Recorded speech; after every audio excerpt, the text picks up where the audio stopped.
Welcome to the Showboys Newscast, bringing you all news and no opinion. My name is Mike. I'm Nick. And I'm Chad. Thank you for joining us. We've got a lot to cover, so let's get right into it. First up here, we have a decent-sized DC section for you guys, which is nice because we haven't had much DC news of late, so excited to get into a few of these articles. The first one being the status of the Batfleck. So the Flash apparently will be the last time we see Ben Affleck take on the Batman role. Known as the Batfleck. Ben has played Batman on 3, or if you count the Snyder cut of Justice League, technically 4 occasions. However, he has never starred as Batman in a solo film. While he believes he's found the best way to play his character, it wasn't all roses for Batfleck. He described Justice League as one of the worst experiences. And here's a quote. Justice League was a bad experience because of a confluence of things. My own life, my divorce, being away too much, the competing agendas, and then Zack's personal tragedy, being, Snyder's daughter who died by suicide in 2017, right in the middle of that whole process, and then the reshooting. Finally, he wrapped up the interview by stating, quote, "I'm not going to be happy doing this. The person who does should love it." So I think by that quote, he's more talking about, he kind of wants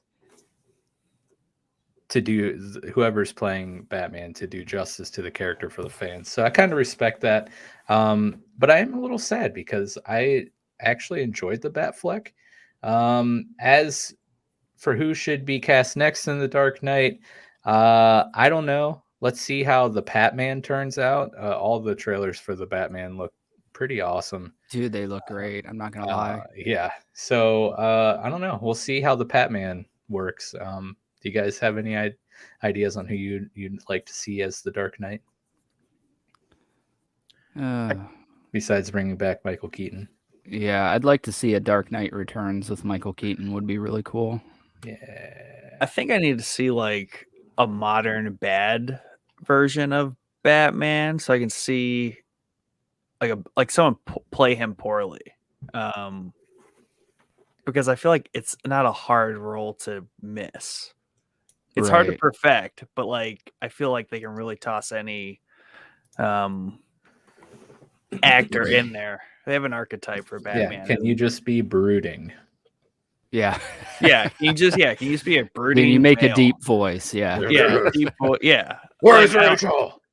Yeah, so I feel like maybe they need to just, I don't know, maybe the Batman will be a little bit more out of the box. He is significantly younger, and maybe a little less old man brooding than maybe Bale and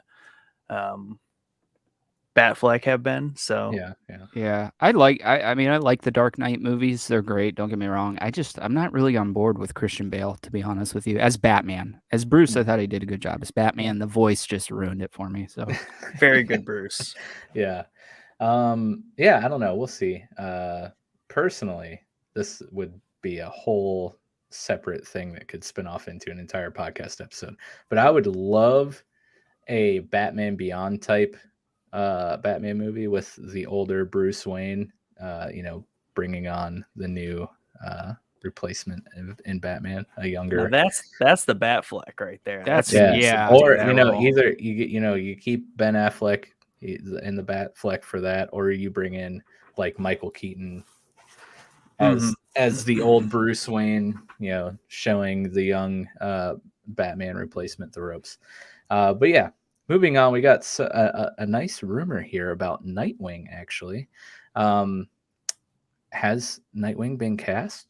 Rumors are swirling that WB and DC have found their man to play Robin, a.k.a. Dick Grayson. Unfortunately, just who that man is has not been released yet. The Dick Grayson character was the original Robin, who then went on to become Nightwing. It's also believed that the upcoming Batgirl movie will lay the groundwork for Nightwing's introduction into the DC universe. And there's a lot of stuff floating around about Batgirl film. So next week, I think we'll have, a few articles touching on Batgirl news. Bat chick. Yeah. And this one should make Jordan very happy. And you, Nick, you've started Peacemaker, right? Yeah, I'm caught up. Did you know that every episode of Peacemaker has post-credit scenes? No, I did not.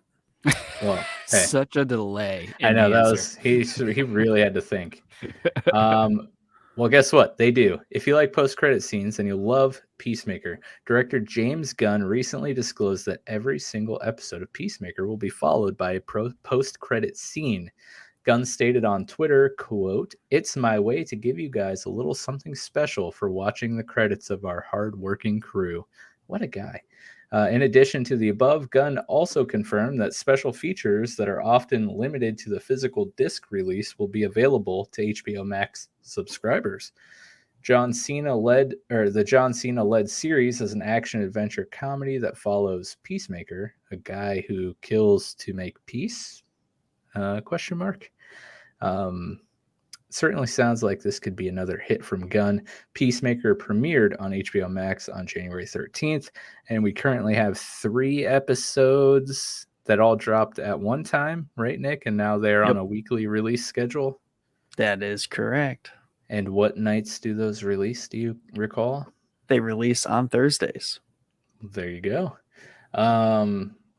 Yeah, I just actually finished the Suicide Squad last night, so I got my first taste of the character Peacemaker, and yeah, interested to see what this show does because he is a crazy character. I gotta be honest, I can't stand John Cena for the life of me. Oh, but dude. The character is great. This seems like is he supposed to be like DC's Deadpool or something? Is that the vibes they're going for? No. He's like Captain America if Captain America would do literally anything to complete the mission. Like if Captain America had no moral bounds other than I got to complete the mission, that is Peacemaker. Okay. Or at least that's the vibe I'm getting. He's kind of like the emotionally crippled version of the not Captain America from Falcon and Winter Soldier. Who do they try to make? Bucky? No. Sam Wilson? Oh, no. You're talking. Yeah, no, yeah. What's I know his freaking face? The one that became was U.S. Captain America. agent. Yeah, U.S. agent. Oh, yes. He's basically like a mentally handicapped U.S. agent. Like he's not. That's so great. He's not emotionally he doesn't have a lot of depth of emotions. He has like his father's terrible and sucks. I doubt he had a mother, and he's just been really kind of used as a tool of just killing. Is a giant tool. And now I'm sure John Cena can play a mentally handicapped person pretty well. So we'll see. Yeah, how it pans out here.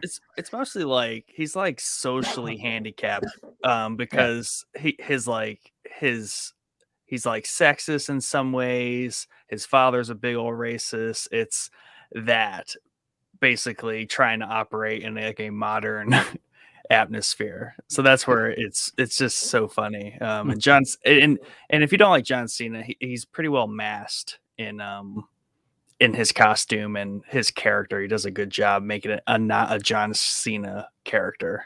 Yeah. Good.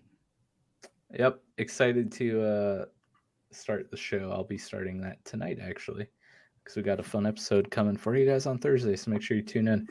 And that wraps up our DC segment. Moving on to the gaming portion of the episode. One of our favorite things to talk about here is, NFTs, the blockchain, and crypto. One of Chad's favorite things, and definitely one of Biosiv's favorite things. But this one involves Square Enix. So Square Enix is all about blockchain technology. President Yosuke Matsuda, hopefully I said that right. I feel confident in the way I said that. That's pretty good. You nailed it. He confirmed that the Metaverse, NFTs, blockchain games, and digital token-based economies are here to stay. Per a company letter, Matsuda confirmed support for these trending technologies and alluded to possible future investments in the tech. NFTs have come under fire recently for various reasons, and Matsuda was quick to acknowledge that there, quote, has been some overheated trading of NFTs with speculative overtones, end quote, that he believes will be resolved once NFTs become more commonplace among the general public. The Square Enix president also noted that blockchain games are in a growth phase, as evidenced by other publishers like EA and Ubisoft, who are also warming up to blockchain gaming. Yeah, of course. So we'll see. We'll see what happens. I did start playing a play to earn game called Gods Unchained, a Hearthstone-like deck building card game that you can eventually turn your cards into NFTs. So we'll see what happens. I don't know. Might as well, right? It's free, and maybe you can make a buck. A buck. Yeah, I guarantee that's what EA and Ubisoft are looking at. Can we make a buck off of this? So of course they're on board, and of course Square Enix too. They're kind of a little money grubbing also. Yep, those money grubbers. Moving on, Razer is backpedaling over its Zephyr. I call it the Zephyr mask.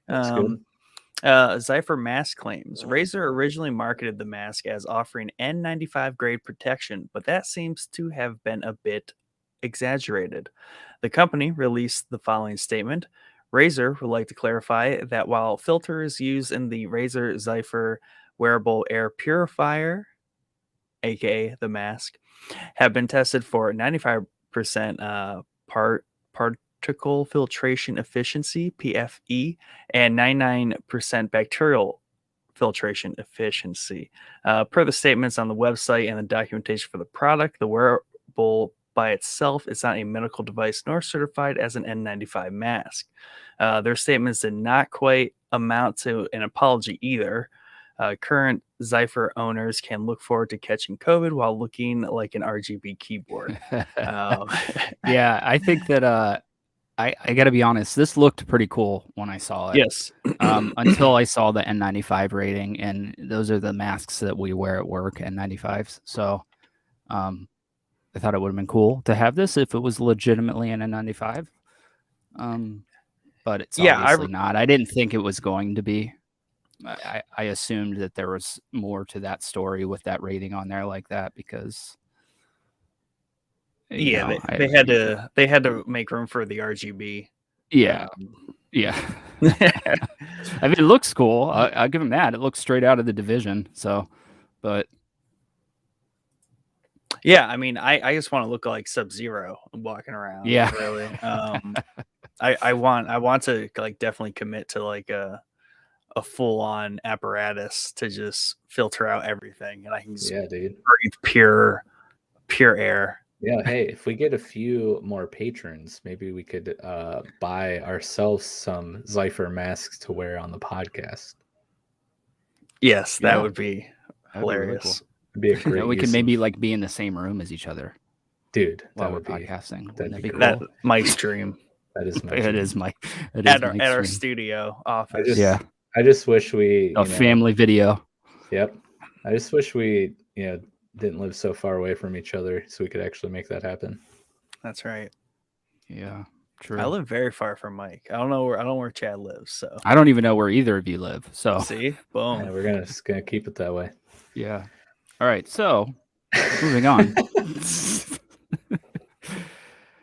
So Sony has unveiled the PlayStation VR2 at CES 2022. VR technology may have taken another step this year as Sony announces its generation technology at CES 2022. The PlayStation VR2 was showcased by Sony, and it will have a set of new PS VR2 Sense controllers. Sony included the standard set of marketing lingo, but the device will launch with a OLED display, 2000 by 2040 resolution. Is that how you say that? Sure. We're going to roll with it. And 90 hertz to 120 hertz frame rates. Users will also be able to ditch the bulky camera. I'm excited for this. I'm not going to lie. We'll see what the price point is when it comes out.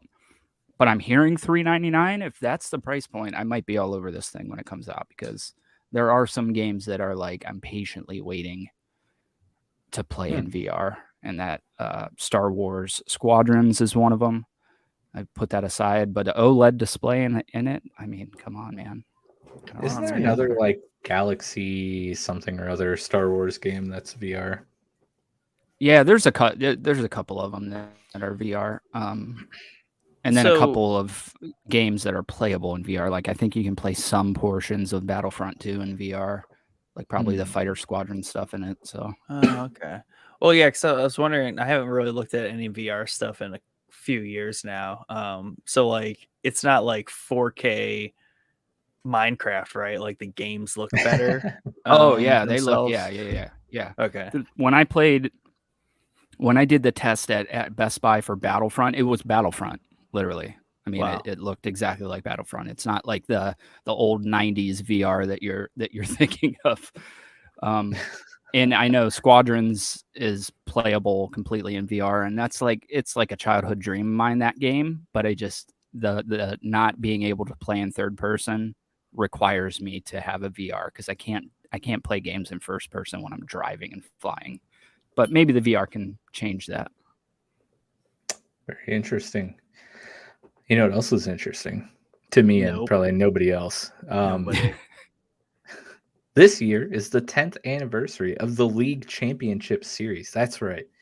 Wow. 2022 year will bring 2022 brings the 10th anniversary of the LCS. Plans are in place to celebrate the anniversary over the course of the entire year, looking back at the best moments and tracing its humble beginnings. The dive and next level side shows will also feature familiar faces in LCS history. Quote, old faces will appear on broadcast as we look back on iconic LCS moments.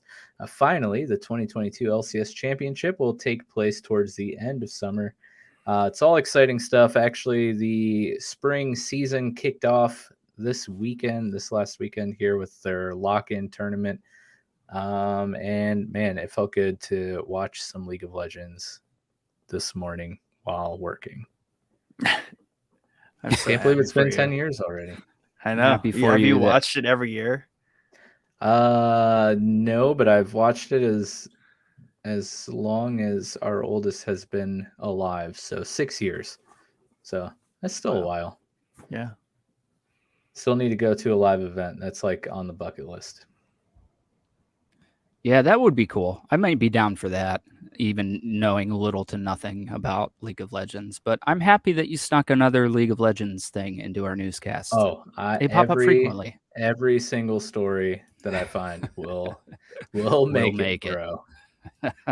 Maybe we should pick each other's topics from moving forward. But yeah, man, if an event comes around, within driving distance, man, I would love to go, and I will gladly drag you guys along with me. Yeah. What's next? Well, something that's strange, odd, and I just don't know how this stuff happens, but a copy of Horizon Forbidden West has made its way to the public just a bit early.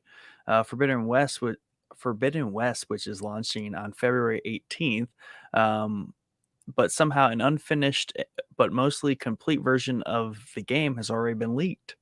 Sony, of course, has been quick to issue takedown notices, but not before various images have been released online. Forbidden West is expected to be a visually stunning game in a new dangerous robotic threats. Yeah, it was really weird that almost the whole game leaked. Yeah, I don't think we needed I guess we got screenshots and images. I didn't look up much about it, but that's, I don't know who makes out with a whole copy. Yeah, that's true. Yeah, I don't know. Sony seems to have issues with this because the leaked copy of The Last of Us 2 was particularly damning to that game. And one of the very first articles I wrote, it downright creepy. The very first article was in defense of The Last of Us Part 2. So had that game not leaked, I think it would be a masterpiece in most people's eyes. But because of the way that they got chunks of the story, it didn't it didn't sit well before launch. So these, Sony's got to, figure out how these are coming out, because I don't think Horizon's going to have the same backlash that The Last of Us 2 did, but the best way to stop that from happening is to stop your games from leaking. So yeah, it's just weird thing to occur, especially so close to release. I could see like months ago, right? But right, like within the month, like it should be pretty locked down. Yeah, for sure. All right, moving on here, we have a rumor. Star Wars Jedi Fallen Order 2 appears to be, or Jedi Fallen Order appears to be getting a sequel, and it may be revealed sooner than later. A source stated that Respawn Entertainment plans to reveal the sequel prior to E3, depending on the pandemic and other potential timeline issues. We may see the sequel released in time for 2022 holiday season. This got me super amped, not gonna lie. Oh, yeah. That seems soon. It seems very soon. I don't know. When did Fallen Order come out, though? 19? Because, I mean, that's a decent amount of time for not building a huge, massive open world. Like, it's kind of an open world to a point, but let's see. November 10th, 2019. Yeah, 2019. The fake open world games. Yeah, it's set up like Dark Souls. Yeah. So if you consider Dark Souls an open world, it's really not. It's like connected open areas. Mm-hmm. Well, I'm here for it. I think E3's canceled this year is what I read. Or maybe it was the in-person E3 is canceled this year. They might do the digital one like we did last year. I mean, after last year, they might as well just cancel it and everyone just do their own. Last year was kind of a wreck, but I would still love to follow it again. So we'll have to. Well, hold on. I've seen a few articles on how to watch E3 this year, so I don't. Yeah, I want to say it's probably the in-person. Yeah, that's what I'm thinking it is, which sucks because I would love that. That's like for your League of Legends dream. That's my dream, is to go to the in-person, knock out two birds with one stone, which is go to Los Angeles is on my bucket list, and go to E3 at the same time. Yeah, so that would be a blast. Moving on, I got an HBO article from Mike here. A new trailer has been released for season 2 of Raised by Wolves. Yeah, the Ridley Scott produced series is set to take it up a notch in season 2. Quoting Android partners, mother Amanda Collin and father Abu Bakar Salim, along with their brood of 6 human children, join a newly formed aesthetic colony. Atheistic. Colony in Kepler 22b's mysterious tropical zone. But navigating this strange new society is only the start of their troubles, as mother's natural child threatens to drive what little remains of the human race into extinction. End quote. Season 2 is set to release on HBO Max in February 3rd. Yeah, I might have to hop on this show because we talked. Did we not talk about this in our top 3 on the Big 3 episode? Oh, we did. Yeah. Yep. And I didn't know that it was Ridley Scott. I didn't know it was a sci-fi. They're using Kepler for the name of the planets. Yeah. Like that's cool, man. I might be all for this. It's a very, very fun show, and I'm so excited that season 2 is coming in February. That's soon. I hadn't followed it since I finished the show, so I didn't even know season 2 was in the works, but it's done and releasing in a couple weeks, so I'm excited. And definitely has like some kind of retro vibes to it, as well as kind of like more retro concepts as far as like a sci-fi goes, which is cool. Definitely has more of like parts of it remind me of more like a story or aesthetics you would see in like a 60s or 50s sci-fi. That's what that is why I'm so excited for Starfield, even though I don't have an Xbox to play it, the new Bethesda space game, because it's got that like 60s retro space age vibe to it. I'll have to check out what's the production value level on this thing. Good. Yeah. B+. I'll have to check it out for sure. Watch a trailer when we get out of here. I want to say it's only like 8 episodes, so it's not like super long. It is longer episodes though. Yeah, I'll get to it eventually. I'm like knee deep in the Clone Wars right now, and there's like Right. 9,000 episodes of that. So Yeah. Yep. We have a small Hulu section here, surprisingly. But these two articles are pretty interesting to say the least. The first one has to do with Keanu Reeves and a series, which is pretty sweet. So, The Devil in the White City is shaping up to have an all-star cast. It appears Keanu Reeves is in talks to join Leonardo DiCaprio in the Martin Scorsese-directed series. That was 3 gigantic names attached to this series that is going to be a Hulu original, which is crazy. The series tells the story of H.H. Holmes, an infamous serial killer, which, holy cow, dude. You're familiar, Chad, of H.H. Holmes, right? You know, having yes. been on That Strange, I would assume. Yes. Yeah. I don't so know if we ever covered him. I think it was planned to, and I don't know that we. Yeah, this is going to be nuts because that dude was just absolutely bonkers. But the true story of 2 men, an architect and a serial killer, whose fates were forever linked by the Chicago World's Fair of 1893. It follows Daniel H. Burnham, a brilliant and fastidious architect racing to make his mark on the world, and Henry H. Holmes, a handsome and cunning doctor who fashioned his own pharmaceutical murder castle on fairgrounds, as in like the town fair, the Chicago World's Fair. But yes, a palace built to seduce, torture, and mutilate young women. What a sentence I thought I would never read. It's funny because I think there was just a video game that came out that took place in that murder castle. And I cannot remember the name of it for the life of me, but I know I wrote an article for it for Downright Creepy. So, yeah, I mean, I've been hearing about this movie for a very long time. This was supposed to come out. This was like on the docket before even Wolf of Wall Street was filmed, I believe. So nice. It's cool to see Martin Scorsese and Leo back together. They all, every movie they make is fantastic. So, well, the cool thing is this is a series. Oh, is it? Yeah. Oh, interesting. Yeah, exactly. Okay, so yeah, it was originally a movie, so they must have pushed it and then turned it into a series. I like that.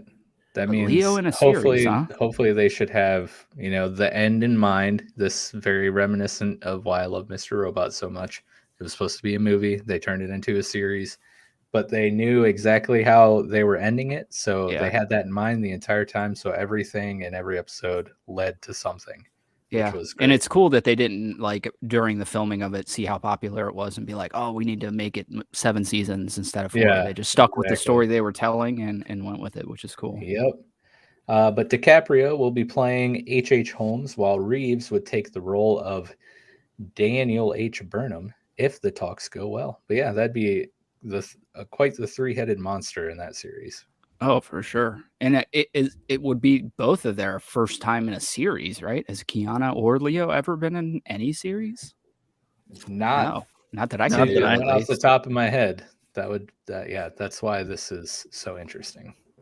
Yeah, definitely. I'm here for it. I was interested in the movie, so. All right, moving on. For all the Xenomorph fans out there, an Alien series is slowly moving forward. Noah Hawley from Fargo? Haley? Who knows? From Fargo was kind enough to give us a small update on the upcoming Alien series. Hawley stated, "It's going great. It's going slowly, unfortunately, given the scale of it. I've made a certain business out of reinvention. Alien is a fascinating story because it's not just a monster movie. It's about how we're trapped between the primordial past and the artificial intelligence of our future, where both are trying to kill us. It's set on Earth of the future. At this moment, I described that as Edison versus Westinghouse versus Tesla. Someone's going to monopolize electricity. We just don't know which one it is. With that said, it appears that we will have to wait till at least 2023 to see his vision come to life. So, yeah, I mean, I can't wait for this. I got to be honest with you. I love the Alien series with every being in my soul. Don't get me wrong. There's horrendous movies in the series, but as a whole, I love the Alien franchise. So it's cool that they're doing a series set on Earth. I mean, yeah, I don't know. I like Noah Hawley is pretty great. The Fargo series is pretty epic. So I'd like to see his take on the Alien franchise and the genres that, you know, make Aliens so great, which is a far cry from what makes Fargo so great. Right. So it'll be interesting to see how he tackles that. Yeah, we'll see. I mean, the universe itself is ripe for a series. You know, I think the movies have always done a good job outside of like a couple of them, and then the like Alien versus Predator stuff was horrendous. But yeah, I'm excited for this. I think it's gonna be on FX. Yep. With Shogun, which is also coming out, which is like the samurai Game of Thrones. So FX is gonna be like my realm here probably in 2023 when both of these. FX has some pretty sweet stuff when it has stuff. Right. Yeah. If that makes sense. Yeah, because trying to think, I think The Shield was on FX, which is my favorite show of all time. Sons of Anarchy, I think it was FX also. Yep. So what'd you say, Nick? I said it's kind of like AMC. Yeah, that's true. Right. When they hit, they hit. Yeah. But yeah, The Shield, Sons of Anarchy, Dave, Devs, which I don't know if either of you have seen Devs. That was pretty sweet, like one season show. What We Do in the Shadows. I mean, there's Atlanta. There's a lot of good stuff on FX. They feel most of Hulu. Oh yeah, for sure.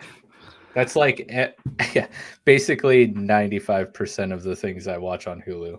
Yeah, exactly. Like everything you're saying is like, yeah, it's just about it. Like, right. All right, let's moving on to some MCU news here and tuck in for a second because we got a couple stories here. So Andrew Garfield open to returning as Spider-Man, while Tom Holland has the MCU Spider-Man role on lock, allegedly. Andrew Garfield may be looking to return to the Sony Spider-Man universe, which is notably short on movies currently, with only Venom and Venom Let There Be Carnage released, though soon to be joined with Morbius and Kraven the Hunter. The Amazing Spider-Man star had this to say when asked about making a return to the role. I mean, yes, definitely open to something if it felt right. Fans seem to rejoice at the idea, so we may see Garfield suit up once more. I am very vocal about how much I love Andrew Garfield's Spider-Man, so I'm 100% on board with this. I enjoyed Amazing Spider-Man.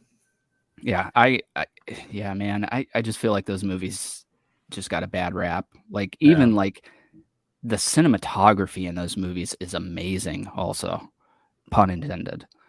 So I mean the Venom verse or whatever you want to call it, Sony Spider-Man verse is lacking a Spider-Man.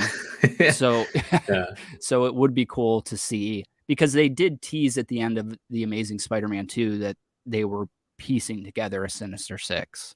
Yeah. So it would be cool to see him become the Spider-Man in that series. I think it'd be I'm all for it. Also, can we just say that, like, I feel like anyone would say yes when asked about like any sort of iconic role. Right. Would you like to play Spider-Man again, especially since you did it 2 times already?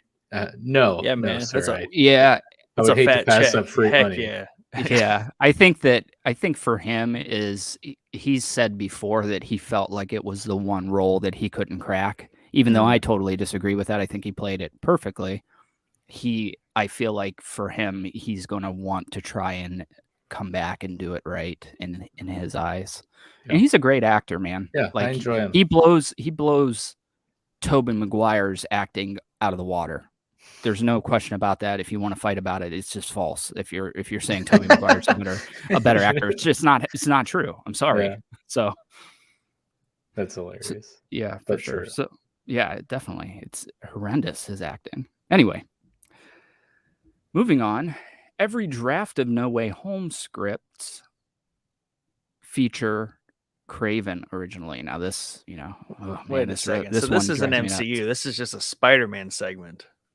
Well, it seems that way. Yeah, pretty much. I mean, yeah. So rumors had it that Spider-Man No Way Home would introduce Kraven the Hunter. Oh gosh, would have been so cool. Those rumors turned out to be correct, sort of. Of all the scripts written, every single one featured Kraven at one point in the development process, as confirmed by 2 of the writers. While he ultimately did not make an appearance in No Way Home, Kraven will be getting his own solo film starring Aaron Taylor Johnson. And who knows, maybe Spider-Man will make a cameo. I got to be honest, not on board with the Kraven casting. I think Jason Momoa would have been an awesome Kraven. I'm sure he's busy doing whatever he's doing, but we'll see. I'm not on board with a lot of castings that I end up liking. So yeah, this guy is Pietro, I believe. Yeah, Pietro Maximoff from Wanda and Pietro. Yep, Quicksilver. Mm-hmm. Yeah, we'll see. I don't know, man. I did see a mock-up of him in Kraven's outfit, and maybe I can get behind it at some point. But yeah, I feel like Kraven. Momoa would have been pretty sweet. Yeah, Jason Momoa, Kraven's Last Hunt as No Way Home would have been awesome, dude. They set it up to have a No Way Home or Kraven's Last Hunt story, and they obviously were at least trying to do that at some point. I think they did say that it just wasn't working, the Kraven stuff.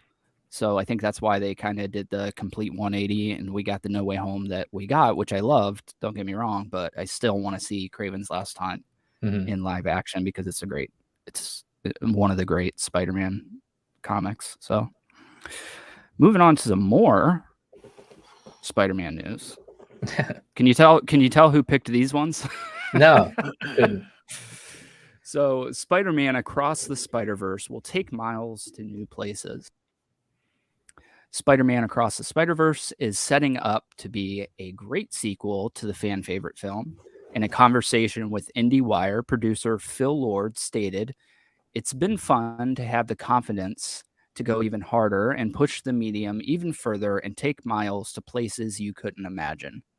Certainly sounds like fans have a lot to look forward to, especially with Shamik Moore and Haley Steinfeld returning as the voices of Miles and Spider-Gwen, respectively. Check out Spider-Man Across the Spider-Verse in theaters on October 7th. So, I can't wait for this. The trailer looks great. The first movie is the best comic book movie ever made. And I think they're going to blow it out of the water here. We're going to see Spider-Man 2099, which is cool. We don't see him very often in much of anything. So, nice. Yeah, can't wait. I still need to watch this. Oh, dude, it's, yeah. Like I said, Batman's got a massive amount of animated movies. But this one blows all of them out of the water, personally, I think. As far as a comic book you haven't seen Into the Spider-Verse? Yeah, dude, you got it. You got to dude, get on what board. Are you doing? Yeah. Watching a lot of other things. Well, you dude, need to it's take a a movie. break. Yeah, it'll take need to take a break. 2 hours. And you'll be, if you liked Arcane, I mean. The animation in this. I heard something absurd. And I can't remember the exact, and I'm going to screw it up, so I'm just going to make it up. These aren't the exact numbers, but it was something like it took a month to do 5 seconds animation in the movie. So, yeah, man, I can't wait for this new one. This is my oldest favorite Spider-Man movie ever, too. He loves Miles, so We'll be there probably day one to check it out. Very nice. So we are going to get out of the Spider-Man news here and move on to some miscellaneous news. Premiere date for The Offer, a Godfather series. The Offer is set to premiere on April 28th on Paramount Plus. The limited series will follow the making of The Godfather, including producer Al Ruddy's experiences crafting the classic film. The first 3 episodes will be available at launch, while the remaining episodes will be released every Thursday following the premiere. Sounds familiar, right? A few noteworthy cast members include Miles Teller, who I can't stand, by the way, Matthew Good, and Colin Hanks. I can't stand Miles Teller. I hate everything that I've ever seen him in, except for the firefighter movie where they're wildland firefighters. He's good in that, whatever that movie is. I can't remember it off the top of my head, but I don't know. I just don't like him. This is what it is. I was excited for this, but I thought it was a Godfather series, not a making of the Godfather series. So. Yeah, that is because I thought it was also a series in the Godfather universe, but yeah, it's a little disappointing. A little bit. So why are they casting actors to act in a making of? Right. I don't know if it's going to be. I think the way it sounds, at least, of the making of a dramatization of the making of the Godfather, which is so weird. But it's very weird. Yeah, who knows? I'll check it out. Right. I'll binge it when it comes out, maybe. So this next article, I actually have zero interest in until I read who is behind the movie. And now I have maybe like 50% interest in. But that's a big jump from 0 to 50. But we have some news on the Battlestar Galactica movie, and it being set in the same universe as the new Battlestar Galactica series. So, as you've heard, even just a few minutes ago, on how big of a fan I am of Sam Esmail, who is the creator of Mr. Robot, I am actually very excited to hear that Esmail and Simon Kinberg have been working together to create a shared universe for their works. So while Esmail is working on a Battlestar Galactica TV series, Kinberg is tackling a Battlestar Galactica movie. Kinberg stated that he's currently working on identifying a director and hopes to start production later this year. But don't get your hopes up. Sounds like the movie may be in the works for a while. Per Kinberg, quote, it's a humongous film, and the prep will be very long. Will be a very long prep period. So I would imagine even if we attach the director today, it would take 6 to 9 months to prep the movie properly. So at the earliest, we'd be shooting at the end of this year. We'd probably be shooting at the beginning of next year. Now, I just want to see another piece of work by Sam Esmail, so I might watch the series knowing nothing about Battlestar Galactica. Yeah, it's like, I gotta be honest, it's like one of my glaring misses of shows that I never watched. And I hear it's like the you new wanted one to watch it and you never did. No, That as kind of in I blindness? should. No, as in I should have wanted to watch it because it sounds right up my okay. alley. And I think the new one came out in 2004. Katie Sackhoff's and that's the in one the I'm new talking one. about. Yeah. Wow. Yep. It's supposed to be really, really good. Like really, really good. So yeah, I've heard good things about it. Yeah, I was listening to a podcast the other day that were talking extensively about it. It almost kind of sounds like Mass Effect a little bit, like the story of Mass Effect. So this was like one of Sam Esmail's like first things that he really did, and then he went on to do projects like Mr. Robot, and there's actually really cool. Oh, so he did the original or the remake? Yeah, he was part of this 2004 series, I believe. Well, I mean, that's what I just reported on. I'm trying to find it on the IMDb page. Maybe I should go back and watch this while I wait for more Expanse stuff to come out. Right? It does sound very similar to The Expanse, to be honest. I just don't know quality-wise, because I think it was like on Sci-Fi. I think it was like the first big Sci-Fi series, which is not necessarily, It's got an 8.7 overall on IMDb. Yeah, I hear it's good, man. I hear it's good. I need to get to it. I don't know how many seasons, episodes, or anything, but 4 seasons. Don't know about the episodes, but just looking here. But yeah, so to be clear, I don't think there is a new series coming. I think by new series, they meant this series, the 2004 series. Okay. But I am not a follower or fan of Battlestar Galactica, so I could be wrong in that. Yeah. No, you're probably right. I'm trying to find Esmail's name here on the IMDb page attached to this. So it's on Peacock. So that's the article. I'll let you guys bring us home with the last few articles, and if I find anything, I will update you guys. You did say in your paragraph that Esmail is working on a Battlestar Galactica TV series, and Kinberg is tackling a Battlestar Galactica movie. True. So I think he is working on a new series, which is cool. Oh, that is very cool. Yeah, dude, reread your article. Jeez, bro. You know what? I quit. Moving on.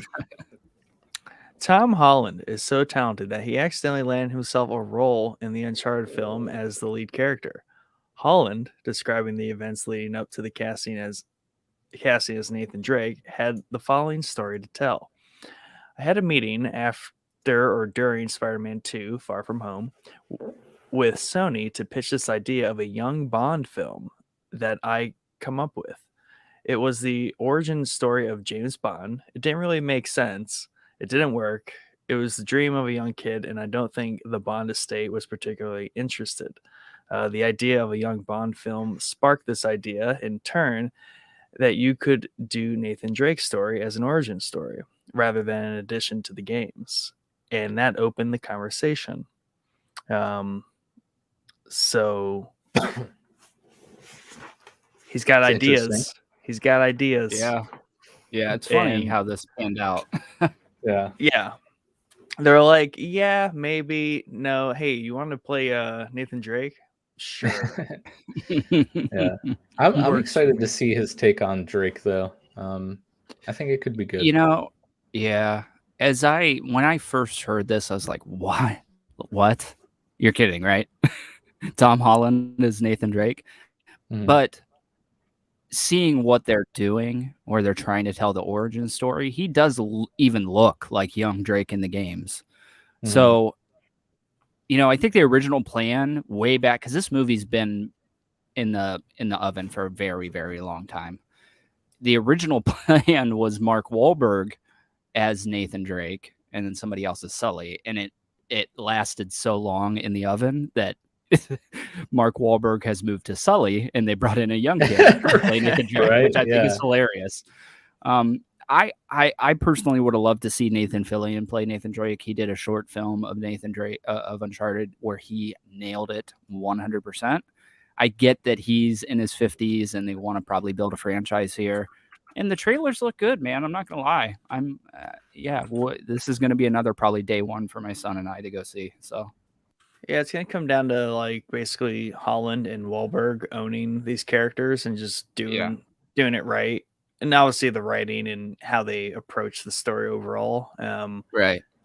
They just can't get too tacky with the jokes. Like there's a real subtle comedic element to a very tasteful comedic element to Uncharted, right? Yeah. Where it's not too, I don't know. It's just, it doesn't take itself, it takes itself seriously without overdoing it. It's weird. Yeah. And that's what makes that's the charm of them. Yeah, definitely. I think that he plays Spider-Man kind of that way too, where there's kind of a comedic undertone to it. So I think he's coming from playing a somewhat similar character, but see. Yeah, I mean the trailers look really good. I'm not gonna lie. I know Jordan hates the plane sequence in the trailer. That's directly out of the game. So Jordan I'm hates everything directly out of the game. Yeah, Jordan chooses that moment to be like, "Oh, that's impossible." Right. You know how, but you know the inertia that would be going on, or whatever. Like, dude, it's a freaking movie about a treasure hunter. So, yeah, I don't know. Video game movies don't have the best reputation, obviously. So I've got my expectations extremely low for this. So we'll see. Yeah. I was just excited to see the return of the stash in the latest trailer. Yeah, that was cool for sure. Moving on, Space Force gets season 2 premiere day. Netflix comedy Space Force has received a premiere date for season 2. The series starring Steve Carell as a 4-star general will be released on February 18th. A lot of stuff coming out here in February. The second season will consist of 7 episodes and follow Carell's team as they struggle to work with a new White House administration, as well as take on their own interpersonal challenges. Norm Hiscock of Parks and Rec will be joining as a co-showrunner. Can you watch your language? This is a family-friendly show. Hiscock. It's not my fault. He has the worst last name. Like that is the worst, dude. And it's literally spelled Hiscock. And like his first name is Norm. Like Norm Hiscock. It's gotta be fake. Hiscock is normal. You know what I mean? Like poor guy. Oh man. Yeah, just imagine reading that like, yeah. I don't even know how you would rearrange the syllables in that to say it differently. Right. High skulk. Yeah, High skulk. High skulk. It's very French German real quick. His skulk. We did a very good job of Ohioing that one up. Norm Hiscock. Parks and Rec. Anyways. Just gotta get after it, you know. Anyways, you liked Space Force though, right, Nick? Yeah, I finished it. I watched it. You know, it wasn't, you know, obviously first Steve Carell series in decade. You know, it's not, people wanted it to be the other show he's in, The Office. And it could get there. I don't know. It's got the same humor. A lot of funny stuff in there, but yeah, it's worth watching. Moving on, I got 2 articles here to close out the episode, and we're going to be hitting a little mini segment of Star Boys. Oh, snap. Welcome to Star Boys. Close. So I know, close. I wasn't paying attention. Oh my god. Rumor, and I feel like this rumor has like turned up before. There's always just like stuff going on with Harrison Ford in Star Wars because people want him, he don't want it. But Harrison Ford is reprising his role as Han Solo if rumor pans out. While nothing has been confirmed, sources believe that Ford will make an appearance in the finale of the Book of Boba Fett, as we speculated on the companion series. Yeah, sources being Chad. Yeah, heroes. A potential cameo would involve some de-aging techniques similar to those used for Luke Skywalker's appearance in The Mandalorian. Yeah, someone basically got a hold of our episode and just like wrote an article. Here, I had that. We got that on paper early. That was like weeks ago. That was like a month ago. I made that. That was on our pre-episode. Episode 0. Yeah, that's the important. That's the important of those episode zeros. Exactly. Is to get it all out early before to give all these big, media conglomerates some room to filler content. Yeah, exactly. And I don't want to beat my own drum, but I've nailed quite a few so far. I think I'm nailing this one. Yeah, you're the prediction king. Can I just make a quick gripe though? Yeah, I would hate to see these mini like Star Wars series just be a finale cameo machine. Yeah. Like, I mean, it would be cool, but that would be like 2 in a row where the finale is just like an old school. Yeah, it's going to be like the end credit scene of the MCU. Yeah. Every one of them is going to have something in it. Yeah. I I think it's going to be cool for this one personally. Outside of that, there are better characters to be making cameos, including Cal from Jedi Fallen Order. The dude looks exactly like Cal in the game. So the actor that does the voice is also an actor. He's not just a voice actor. So where is this kid? He needs to be in here in one of these shows. He's got to show up. I thought it was going to be The Mandalorian, to be honest. Same. He's probably voicing the second Fallen Order, so he's busy. True. And then they have a secret series dropping out of thin air with him. Yeah, that would be cool. Dope. I'd be there for it. Yeah, for sure. My youngest youngest is so obsessed with Jedi Fallen Order right now that I've bought every Cal figure I can find. Nice. I do have the very expansive Funko set of Fallen Order, which actually is just 2 pops. Yeah, I wanted to get that Cal pop. Yep. Does he come off that stand though? Yeah, they all do. Yeah, it's got Cal with the little droid, which I forget BD1. What the droid's name is BD1, and then the other one is the female Inquisitor that not the thick girl, the other one. Get these B tier Force users out of here. You guys watch Rebels, right? Yes. Okay, so the pair of Inquisitors that come after the Grand Inquisitor is killed in the series? The fifth brother and something else. The fifth brother is on the casting list for a series coming up. Interesting. Or maybe it's a movie, but it's the dude that plays Han in the Fast and the Furious movies is on the docket. I don't know if it's a rumor or if he's casted as the fifth brother. A little bonus Star Wars story. It's Obi-Wan. Yeah, Yeah, sorry. I don't mean to derail the episode here, but No, I saw it before I news. came down here. Spicy. It's the Han, or oh my gosh, I'm mixing Obi-Wan. my Hans up now. Obi-Wan series. He's casted as the fifth brother, allegedly. So whoa, big spoiler. What are they doing? Yeah. I mean, who knows? It might just be a rumor. We kind of said that we thought Inquisitors were going to show up in that series. I think it makes sense. We're going to see live action Inquisitors and Darth Vader. For sure. It's going to be great. And another fight, hopefully. Yeah. I love the Inquisitors, man. It's one of the best things that come out of the Disney era. I mean, can we get, I don't know, hopefully Tatooine, I'm just going to assume they're on Tatooine most of the time, which hopefully they're not, because like we're getting a lot of Tatooine overload here. A lot of Tatooine, bro. Like we get, like Obi-Wan just needs to needs to go back to Mustafar, and we need a rematch. Rematch on the lava river. I would be interested to see them fight again. You know, Darth Vader with half 3/4 robot arms. Holy crap, that's what Cal's doing. Cal's going to be an Obi-Wan. He's going to help Obi-Wan fight Maul and the Inquisitor, or fight Darth Vader and the Inquisitors. Please. Because we need B tier Force users to fight the Inquisitors, Cal, and then we have Obi-Wan to fight Darth Vader. Yes, let's go. You heard it here first. You heard it here first. What a prediction! Because that dude's got to be doing something. He's being a bum. For sure. Anyways, last breaking news.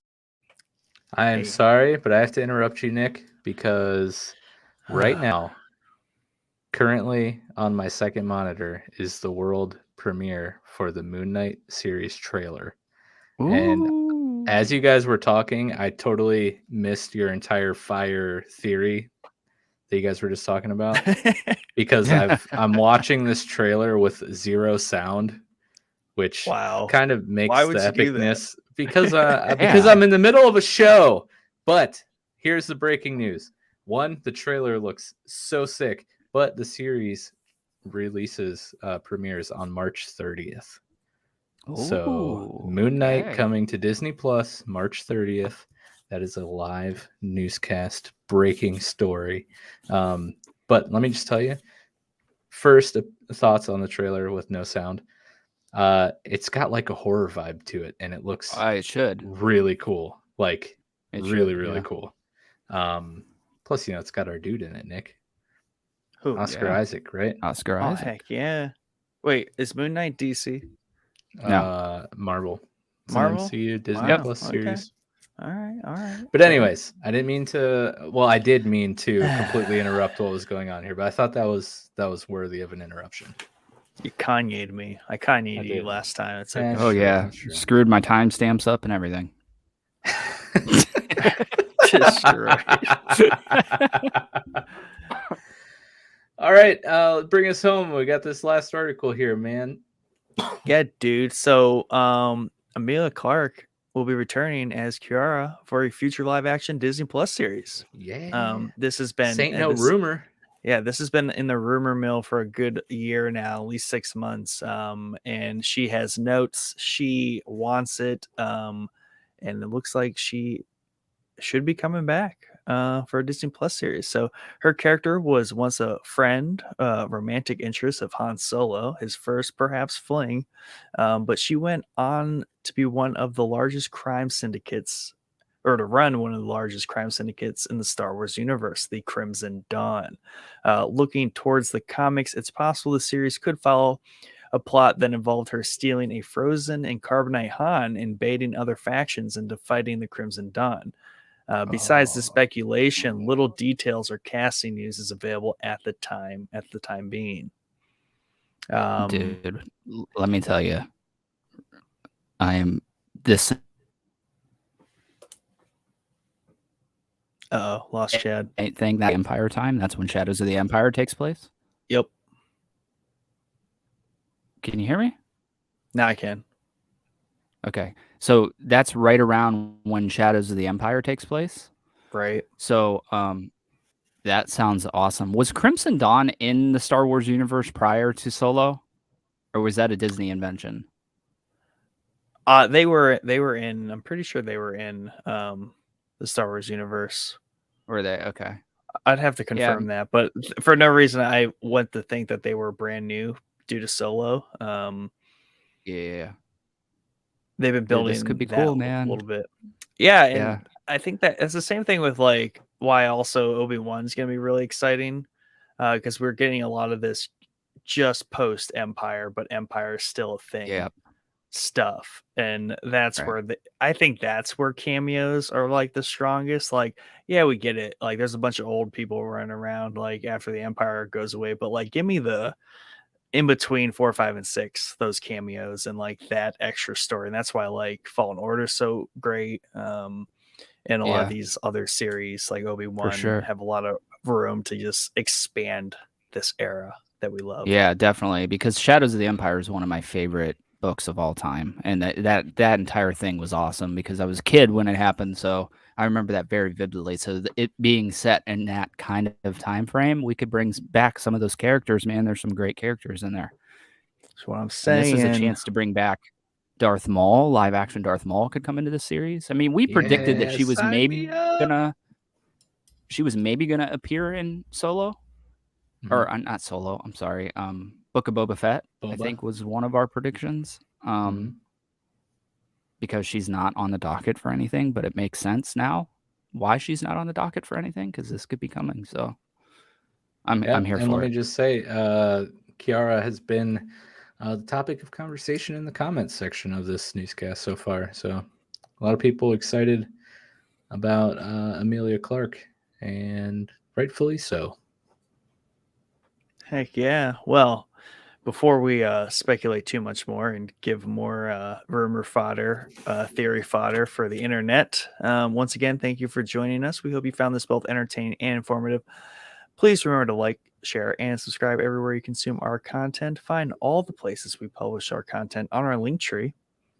Link tr.ee/showboyspodcast. Be sure to join our Discord and become a member of the Showboys community to hang out with the Showboys staff and other listeners, as well as get some cool perks such as being able to see all the articles we had to choose from for this episode of the newscast, but weren't able to squeeze in the episode, which, like I said last time, the list of articles is growing and growing. There is so much that gets left out of these. So do yourself a favor and jump in Discord so you can see all of the latest rumors and happenings in the industry. All article links covered in this episode will also be available in Discord. If you have anything you would like us to cover in more detail or include in a future episode, please comment where available. Email us at showboyspodcast@gmail.com or join us in our Showboys Discord for all the community action. Thank you again for tuning in, and we hope to see you on Thursday night at 9 p.m. right here for another episode of Showboys. Have a wonderful